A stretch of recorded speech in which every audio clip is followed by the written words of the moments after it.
Okay, so welcome everybody to the next SBSN Roundtable podcast. And today we will be discussing Charlie and the Chocolate Factory.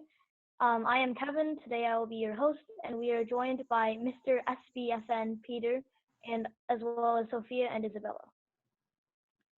So we'll be talking about several main themes today that are included in this book and might be making connections to our society. So first off, I would like to introduce capitalism themes in Willy Wonka. So I feel like Willy Wonka would be a good representation of the capitalist class, and Charlie and his family would represent the working class. Does anyone have any comments to add on to how, or elaborate on how this would connect to our reality and how the relationship of Willy Wonka and the working class is? Ladies first? Sure, I can add a few points.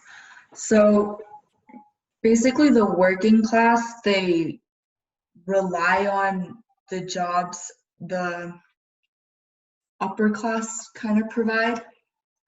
So yeah, it's similar in the way this relationship is similar to Willy Wonka and the Oompa Loompas because what was it again?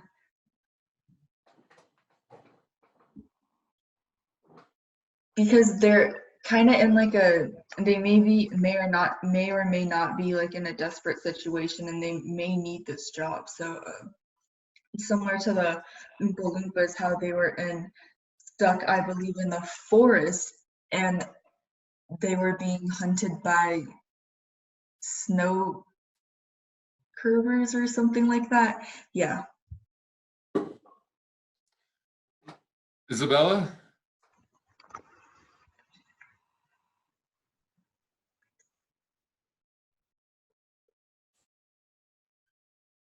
Isabella, if you don't have anything to add, just tell us, and Yeah, I have no comments on this.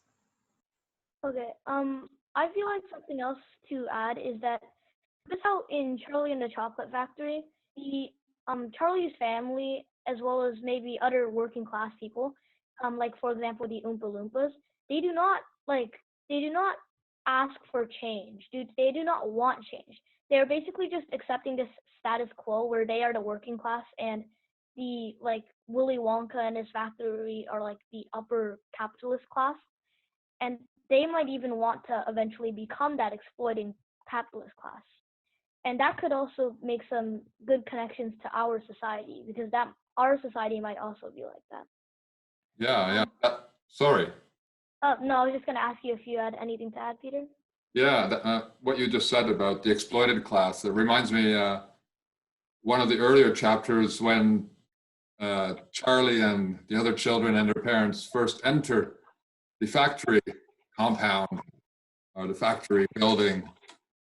The passages are, I believe, very complicated, the hallways, and there's a big door, a gate. It seems that the message is whoever is inside, who's part of this system, will have great difficulty escaping from it. The Oompa Loompas are not there voluntarily. We can't believe a word Willy Wonka tells us about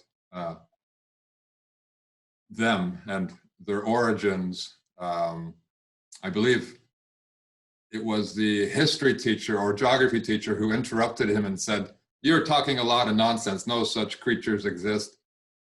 And he just interrupted her again and then went on what we call a monologue, a page long and then some. Gave no one else a chance to speak. And during that monologue, he told everyone that the Oompa Loompas were very unhappy in their environment because of the terrible predators and the awful diet, a diet consisting of caterpillars. None of the creatures exist. No such diet exists among native tribes anywhere. Native people never voluntarily give up their life for a life in a factory. But Willy Wonka is a spinner of lies.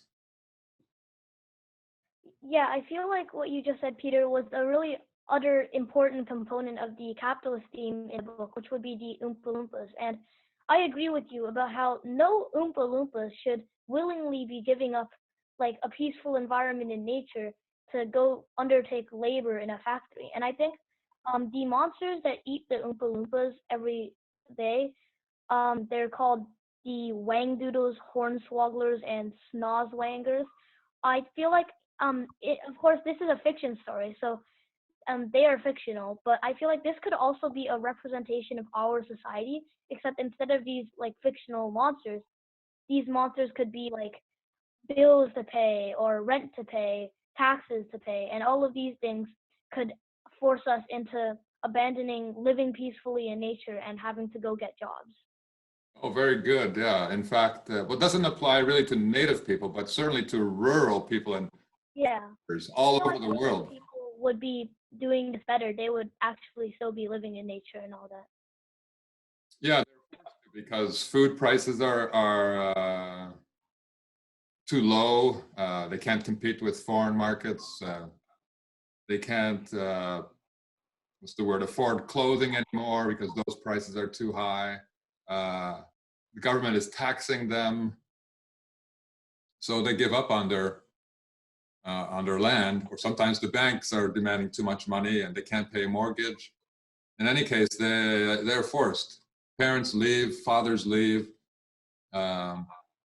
It's still happening around the world.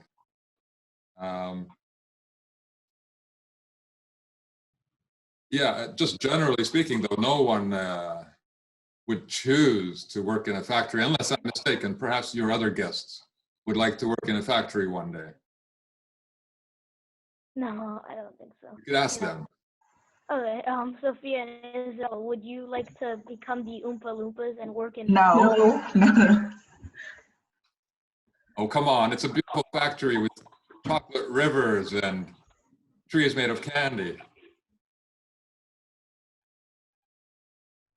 Still not convinced, no. Even then, right. Yeah, and the reality is not so nice. It's even worse.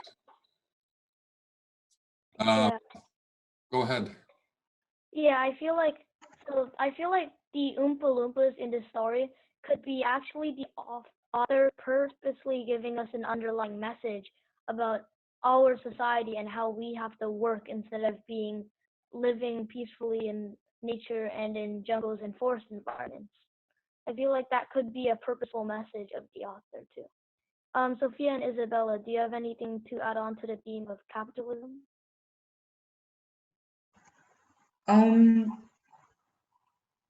I feel like often a lot of socialites, they often speak for their workers, like Willy Wonka, and also I believe like the leader of the Oompa Loompas, he was the one that conversed with Willy Wonka, and they made this like pact, and it wasn't the individual Oompa Loompas who agreed on going by themselves to work at a factory because they couldn't speak English, obviously. It was more of like the leaders and the upper class people speaking for them, speaking for people. Yeah, I feel like the leader of the Oompa Loompas just gave them away for slavery. And yeah, I feel like the connection you're making to our upper class talking for our working class could actually really make lots of sense in our society. Isabella, is there anything you would like to add on to this? I have no comment on this. Okay. Is there anything anyone else would like to finish off with our theme of capitalism? Well, I thought we should connect to our current situation too with the lockdown. Like the Oompa Loompas are locked down. They can't get out. But we're supposed to believe that they're liking it. They're happy there. We can tell from their songs that they're a little bitter and unfriendly. And as far as, you know, the upper class making decisions for us, Canada has really ceased to be a democracy when without a vote, without democratic process, without even legislative process, we are just told to stay home. Shut down your businesses, stay out of the parks, you'll be fined this much, you could go to jail, and perhaps vaccines might be made mandatory in the future.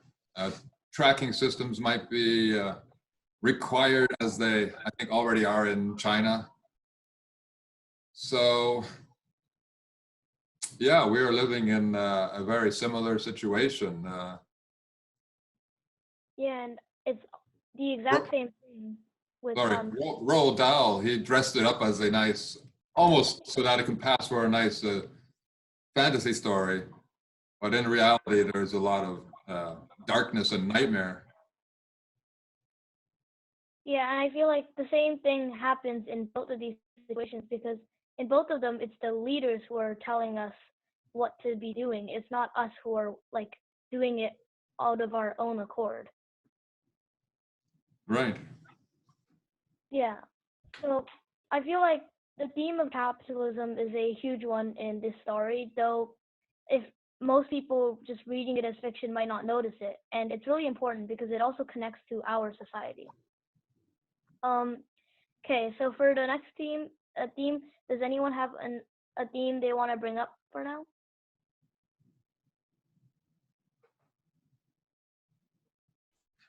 Willy Wonka? Willy Wonka? Okay, so I feel like Willy Wonka in this story, as like the capitalist class, he really doesn't seem to care about anyone but himself. Like when the children are getting into all sorts of stuck situations and trouble in his factory, he doesn't really seem to care that much. And I feel like also another thing that he doesn't care about is like the working class. He doesn't care about the Oompa Loompas like actual well-being, because he just pretends that they are happy, and he doesn't care about like people like Charlie's family, because he's busy prospering in his factory while Charlie's family can barely survive. Can I play devil's advocate? Okay. Regarding the children, some of whom are nearly killed, deformed for life, and injured. Well, as some of my students have said, that's their own fault. They shouldn't have been so greedy or nasty. What do you think? Well, I also think it's partially the parents' fault, because how the children end up also highly depends on how they were raised. Like, for example, some of the children are really spoiled and they want to get whatever and everything. And I feel like the reason they are so spoiled is because their parents were like letting them have everything. And if their parents weren't doing that, I feel like they definitely wouldn't be even close to as spoiled. Yes, I agree.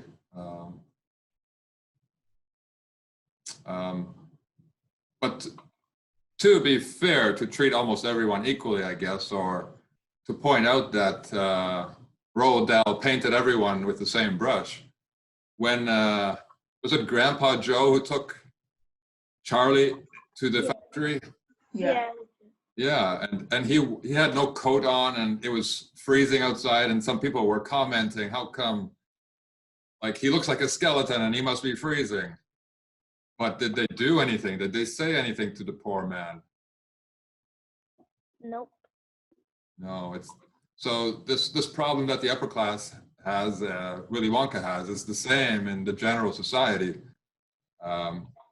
and I've experienced it myself too. It's a reality. Often, well, not often. It happened once upon a time that I tore my Achilles heel in public at a bus station, and I was flat on the ground, and no one dared to come near me. Say how I was I was a young man in my 20s, and I imagine it would be even worse now. Not only do we have lack of care for one another, but now we have fear of each other to the nth degree. Fear of the corona other. Yeah, and that would prevent us from helping each other even more than before. And yeah, I feel like that would be a connection about how, like, when people still pointed out Grandpa Joe, but they didn't help. So I feel like that's something the capitalist class might be doing. They notice the working class. They point out that the working class is suffering. But what do they do to actually help the working class? Well, they don't do anything. Sophia and Isabella, would you like to add anything on the topic of Willy Wonka? Well, Willy Wonka, he fired all his workers because he was Isabella, Yeah? we can't hear you. Okay. So Willy Wonka, he fired all of his workers because he was afraid of his business secrets being exposed, thus laying off working class citizens and cutting off their salaries and income. Yes. We really need it, yes. Kevin? Yeah, I feel like that really is another thing that Willy Wonka is doing. And yeah, these people who are running these businesses really aren't seeming to care about their workers, are they? Sophia, is there anything you would like to add about Willy Wonka?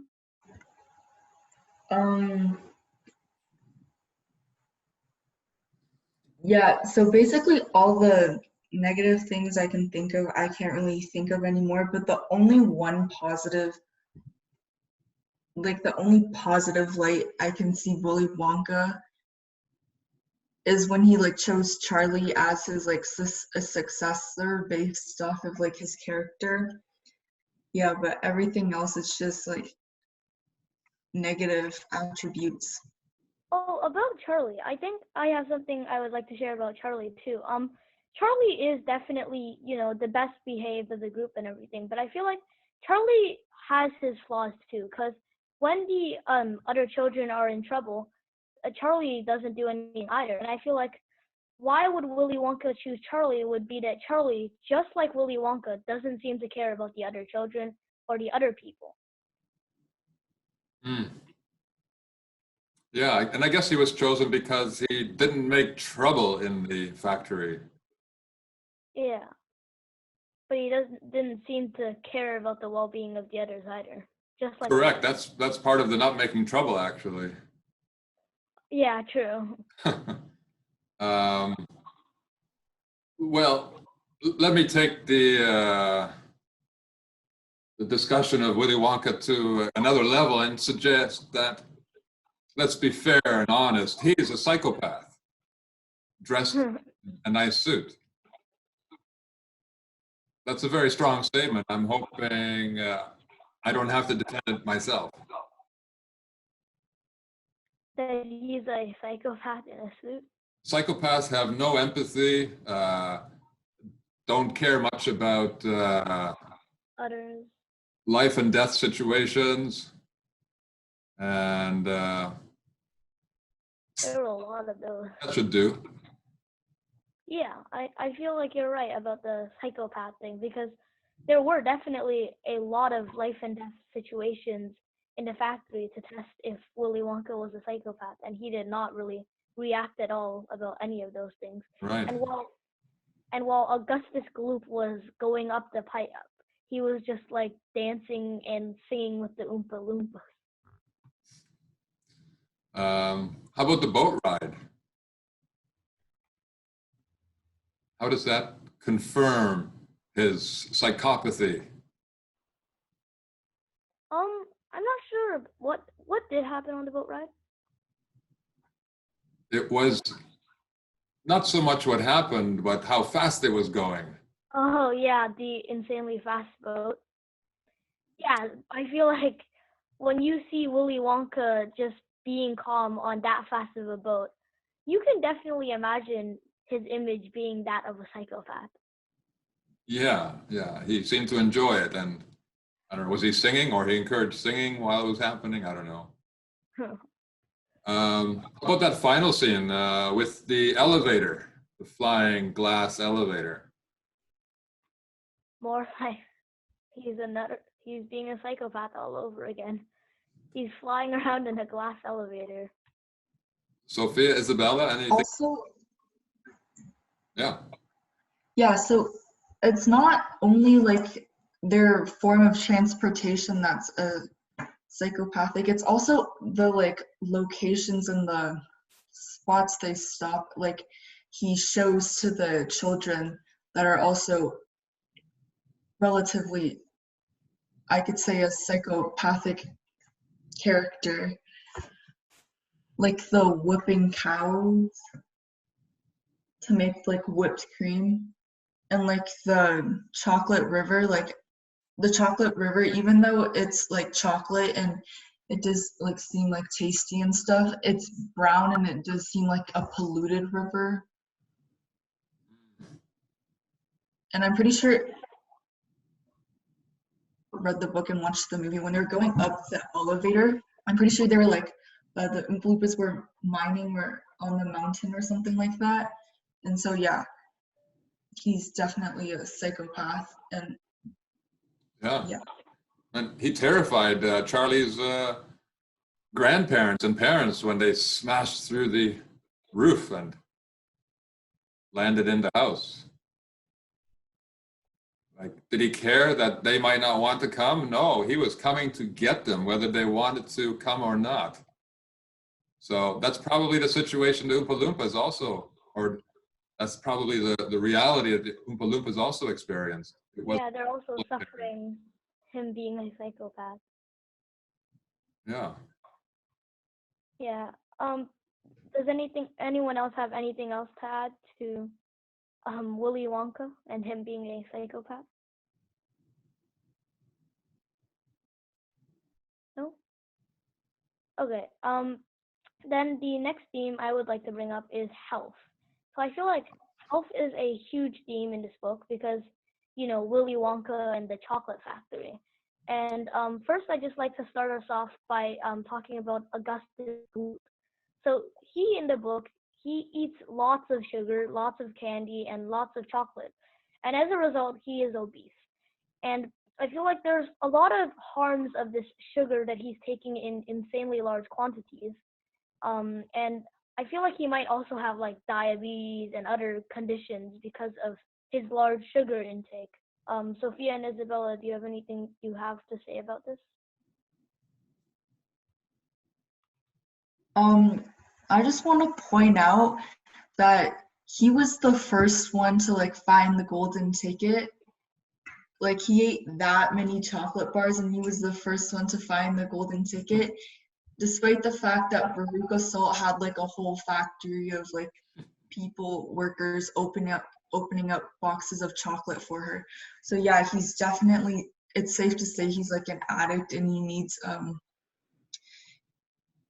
to be like, he needs to stop his addiction before it gets too far because it's already at a point where it's very dangerous. I feel like it is already too far at this point. He's like obese and probably has many other health conditions that would make him unhealthy. So yeah, is there any other harms of sugar anybody would like to comment on? Peter? Well, first, I think the fact that what's his name? The owner Willy Wonka. must have had too much sugar. I'm losing my memory. Willy Wonka, the fact that he runs a candy factory also means that he must be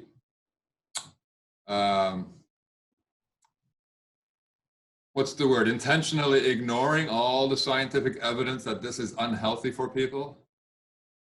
I think he might know that and he might just not care because he just wants to make his money. That's right. Yeah, everyone knows that this isn't great for anyone. And Now, I feel like it's the same with our world too. Like companies that add like way too much refined sugar into their foods and products, they know that it's really bad for consumers, but I feel like they just don't care about their consumers as much as just making money and profiting off of it. Right, and that's why consumers have to be so careful in a capitalist world. They can't go around happily assuming that the market is designed to please them. No, the market is designed to profit from you. Yeah, and so they have to figure everything out themselves. We do. See, Yes? what I interesting was that continuing on the health theme, Augustus was the only one who was sick. Isabella, it's very hard to hear you. We're going to have to cut pieces out if you. Okay, so what I found interesting, continuing on the health theme, was that Augustus was the only one sick with a cold in the group of the kids in the book. And this may be linked to sugar addiction, possibly. Right. It does have many, what's the word, effects on our very complicated bodies. It's not a natural component in our diet, at least not to the degree to which it is added. As I think it's about half a pound of sugar that Americans eat a day on average. In nature, sugar, or in indigenous diets, sugar is a very minor part of the diet. I believe I read that in Australia, where fruit trees were quite rare, sugar was almost non-existent in the diet. And they still live a happy way of life like this. They did. They got carbs from other things, and carbs can convert to sugars in your stomach, but they come with a lot of fiber. They come with a lot of vitamins and minerals. The processed sugar that we eat is quite a different beast. I believe it's related, obviously, to diabetes and diabetes-related amputations in the United Kingdom far outnumber any of the amputations that have to be done for war veterans or victims of war. I think it's now also connected to heart disease. It's been proven that the meat industry was lying and pointing the finger at, the sugar industry was lying and pointing the finger at the meat industry.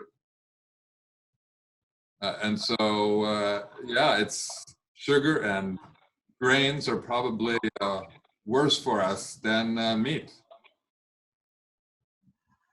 Yeah, this may be like a not really related, but I feel like Willy Wonka, like his factory is like a drug dealership for kids.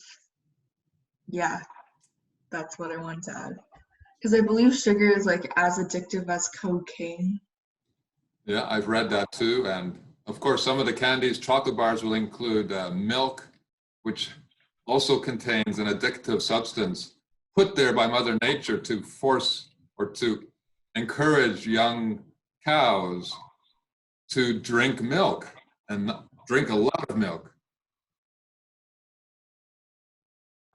Yeah, I feel like the sugar industry is just trying to get profit off of the kids getting addicted on the sugar. And that is the same with our society. The sugar industry is putting massive amounts of sugar into their products, not caring about our actual health, and they're just relying on us getting addicted and coming back for more and more so that they profit off of it a lot. Yeah, that seems true to me. Yeah. Another thing is that I noticed how one of the children's name is Veruca Salt. So does anyone have any comments on the health impacts of salt? I have a Rastafarian friend who first pointed out the potential dangers of salt. I had never been aware of them, and our media and even our alternative media does not discuss it very much. But indeed, after a bit of research, I found one article, I think it was even a government source, scientist in any case, explaining how unhealthy it is to have a lot of, well, anything more than a pinch of salt, I suppose, even in a week, is toxic to humans. It's toxic to ourselves. You can put our cells in any salt solution, and I think they'll dry up as they try to force all their fluid, all their water into the salt exterior in order to reduce the saltiness. Yeah, and we add lots and lots more than that amount. Like Absolutely, yeah. I think I read it's about 5 or 6 tablespoons of salt can kill a man. and now in our society, a lot of members of the food industry are adding lots and lots of salt, and we're getting a lot more of it than we should be getting for good health. Yeah, I think it creates the illusion that something tastes good because you salivate when you have salt in your mouth, but you're salivating because your body is trying to, what's the word? Dilute the salty liquid in your mouth. It's trying to dilute it. And of course you swallow it because you think whatever I'm eating tastes good, I'm salivating. So your body doesn't really know how to respond to this unnatural, it's natural, but it's unnatural for us to have That amount. Yeah, and to put it in our mouths. Yeah. Sophia and Isabella, do you have any comments on salt and Veruca salt?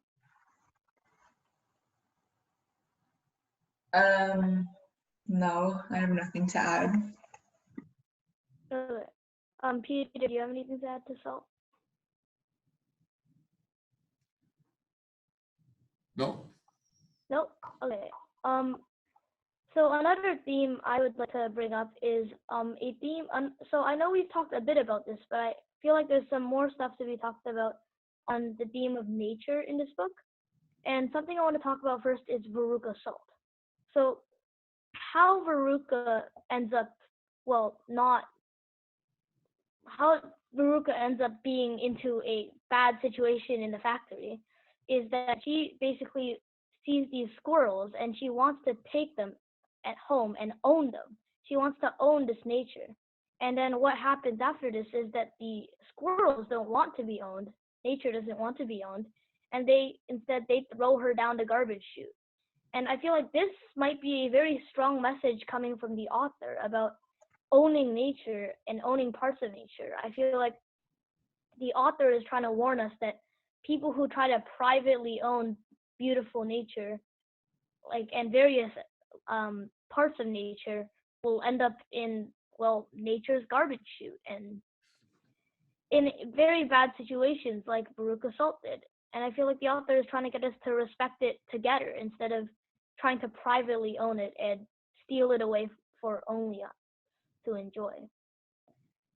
Is there anything anyone would like to add on to the theme of nature?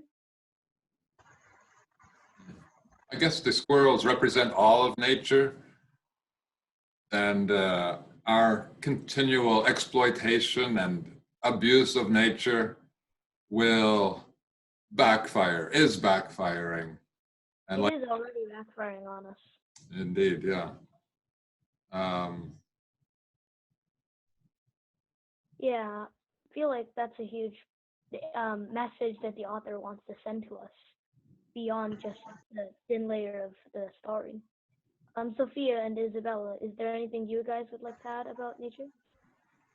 Yeah, this scene may suggest that we can't really own land, but we can be on land. How did you make that connection? Because I was just thinking, money has its bounds. It's like you can't like Faruka Salt, she was trying to buy the squirrels and stuff, but if you try and build an industry on like a certain piece of land where the industry or like factory is not meant to be built, it's not gonna work. Like you can't really own it, but the factory is still gonna be on there even though you built it. Does that make sense? You did lose me a little, but maybe I wasn't paying attention. Want to give it a second try? I'm thinking of the right words. Like I'm thinking of like the indigenous peoples. They didn't own the land. They were like living in harmony with the land. Yeah, I feel like that's something they do better than us. They are living together on this land and they are sharing the beauty of nature, while we are always trying to own land, force them onto small pieces of land, buy land from them. We always want to own land, while they just want to live in harmony on it. Isabella, is there anything you would like to add about this? I could add something. Yeah, not only are we busy trying to own land, but we are owning less and less land all the time. Not as a species, certainly everything has been bought and sold already, but as individuals, the working class is owning less and less land. The working class, of course, we were all once indigenous people, but at some point in Europe and elsewhere, there was something called common land that people shared and used together. And the emperor and the governments, and the aristocracy, they lived elsewhere. And so everything wasn't controlled and divided up yet. Now, well, the size of a piece of property is shrinking all the time. People only seem to be interested in having a home, and many people can't even pay off their homes. The Bucket family, was that even a home? It wasn't suitable to live in. And then the awful thing is that they ended up having no home. It was destroyed by Willie, and then they were forced to live, I think that's fair, in the factory, in the workplace. So it's almost prophetic, because there are now probably millions of Chinese and other Asians, certainly, who actually live on factory compounds. They don't have their own property. Although some of them might go back on holidays and weekends to visit family in the rural areas. It really is happening. I think it's the most famous example is Foxconn in China. They produce all of Apple products, and I think it's about 500,000 workers who basically live there. It's a city. Yeah, so our taking over of land, right? Land is limited. So in the end, if we're always trying to own land, it won't end well for us, because we're not going to be able to, like, some people will not be able to find homes on land because it will all be owned privately. And I feel like this can also tie into our capitalism theme, where companies would buy huge compounds and lots of land. Okay, is there anything else that anyone would like to add on, well, land and owning it versus living together on it? Peter? Sophia? I'm just thinking about our Corona world, and land is becoming almost forbidden here anyway. I can't go even to the parks that should be kind of for common use, at least for walking. For some reason, walking on a sidewalk is okay, but walking through a park is not okay. Parks are closed everywhere. Camping is impossible. So connecting with nature is becoming very difficult. Yeah, and we're all forced onto, well, a specific part of land, Yeah, a lot of people are working at home now, and your and we're limited. workplace. So your home becomes your workplace. You're living like the Oompa Loompas. Yeah, that would not be really ideal. No. Yeah. Sophia and Isabella, is there anything you would like to add?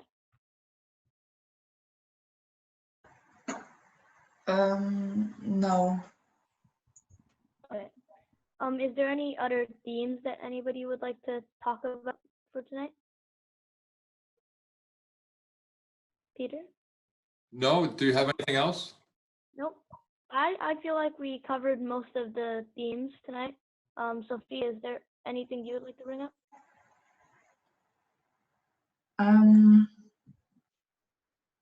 We could mention the chocolate industry. Sophia, do you know anything about it?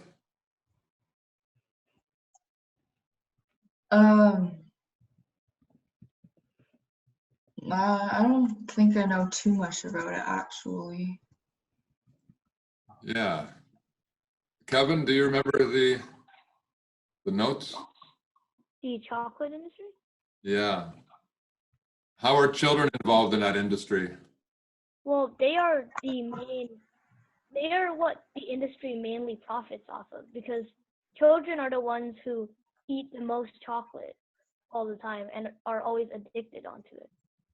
And they might also not, some children might not realize what it's doing to their health, or they might not understand the full extent of the situation, perhaps. Yeah, I agree. Although, don't underestimate how much chocolate adults eat. Yeah, adults. Can I add a point onto children and chocolate? Yeah. I mean, I guess this relates to the slavery-ish kind of unit. In school, we kind of learned about how child labor is being used to make chocolate Yes. and like produce cocoa beans. Yeah, that's just what I want to add. Yeah, they do the harvesting and the processing, maybe. Grinding, I don't know. Definitely harvesting. I've seen the videos, documentaries. And yeah, Willy Wonka does that too. He's basically using the Oompa Loompas as his little slaves. Right, the Loompas are somewhat childlike. They're short. They like singing. Yeah, so maybe the Oompa Loompas being really short and child labor could actually be something the author purposely put there for us to find. Because the Oompa Loompas are short and they are like the slaves of Willy Wonka. So maybe the author is reminding us that child labor exists in the world. Right, yeah, and when the children, Veruca Salt and the others first saw them, I think they said, "Oh, look how short they are." They were just fascinated. There was no, what's the word? It wasn't very respectful. They just thought it was like a curiosity. They didn't say hello to them. They didn't understand that it's no fun working in a factory. And we should all understand that. We live in a world where we just looked at those statistics. It's about 10% of the US population works in factories. That's probably a similar figure for the most of the developed and developing world. So that could be what, 300 million people working in factory-like environments. Does anyone want to actually do that? Does anyone choose to do that? No, I don't feel like anybody would purposely do that. Right. So when people say, "Oh, the coronavirus, the lockdown needs to end. We need to get back to work,"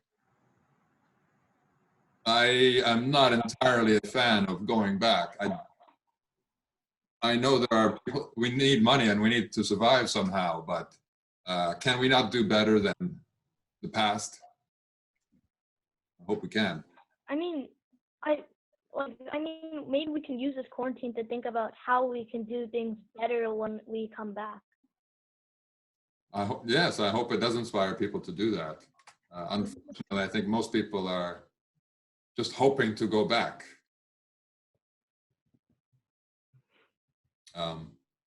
Well, we could talk about that. What would a better future be for us? I don't know actually.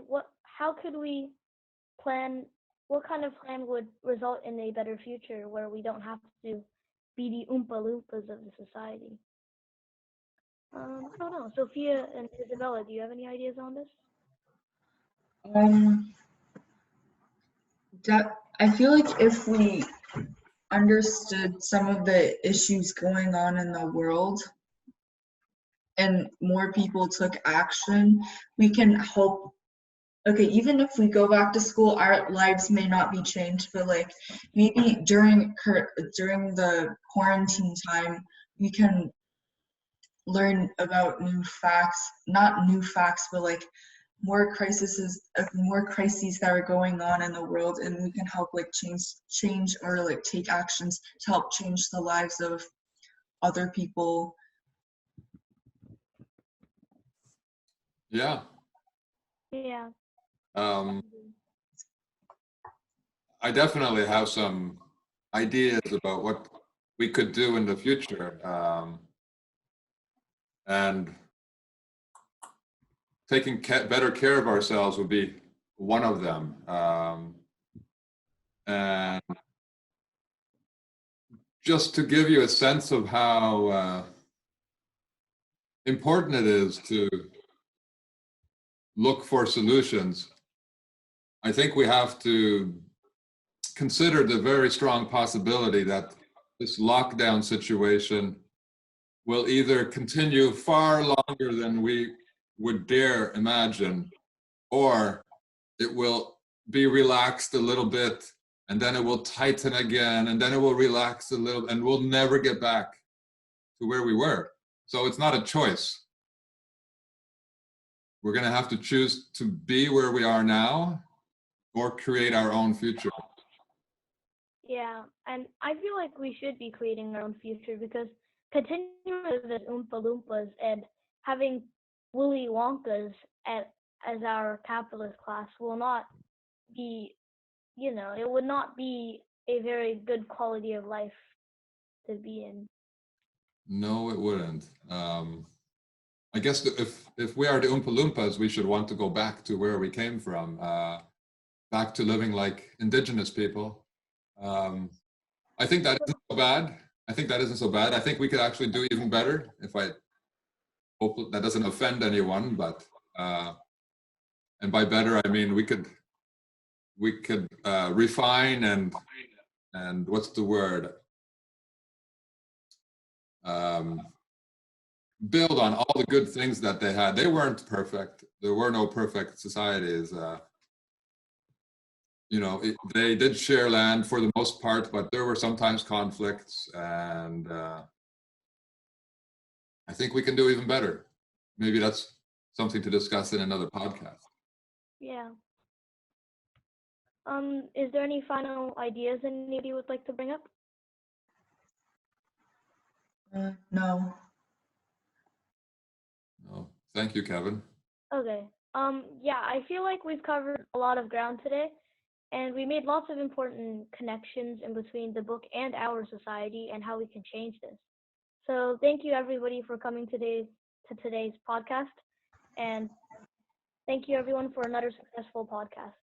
Thank you, Kevin. Bye now. Thank you. Bye-bye. Bye.